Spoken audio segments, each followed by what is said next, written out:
നായ നടുക്കടലിൽ പോയാലും നക്കിയേ കുടിക്കൂ എന്നൊരു പഴഞ്ചൊല്ലുണ്ട്.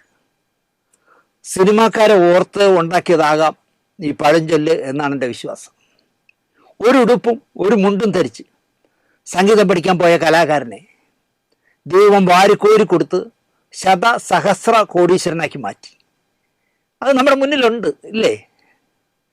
മാറ്റി കൊടുക്കാനില്ലാതെ പോയതിനാലാണ് അദ്ദേഹം വെള്ള ഉടുപ്പ് ഇട്ടതെന്ന് പോലും അദ്ദേഹം തുറന്നു പറയുമായിരുന്നു. അപ്പോൾ വെള്ള ഉടുപ്പിടുമ്പോൾ ഒരു ഗുണം എന്താണെന്ന് ചോദിച്ചാൽ ഒന്നേ ഉള്ളൂ എന്ന് സഹപാഠികൾ മനസ്സിലാക്കില്ല. ആ മനുഷ്യൻ പ്രശസ്തിയിലേക്ക് ഉയർന്നപ്പോൾ സഹായിച്ചവരെ ആകെ തള്ളിപ്പറയുന്നത് സ്വാഭാവികം. തലസ്ഥാനത്ത് തന്നെ അദ്ദേഹത്തിൻ്റെ സ്റ്റുഡിയോ ഒരു ഫ്ലാറ്റ് ഉടമയ്ക്ക് വിറ്റപ്പോൾ അദ്ദേഹം എല്ലാം വിറ്റ് പറക്കിയെടുക്കുമല്ലോ. അദ്ദേഹം ജനിച്ച വീട്, അദ്ദേഹത്തിൻ്റെ അച്ഛൻ ജീവിച്ച വീട് ഒരു സ്മാരകമായി നിലനിർത്തേണ്ടതാണ്. പക്ഷെ അങ്ങനെ നിലനിർത്താൻ വേണ്ടി അത് ഇട്ടിരുന്നാൽ കൂടെയുള്ള സഹോദരങ്ങൾക്ക് കൊടുക്കേണ്ടി വരുമോ എന്ന് വിചാരിച്ചായിരിക്കാം ഒരു ചായക്കടക്കാരന് വിറ്റു. ആധുനിക ചായക്കട.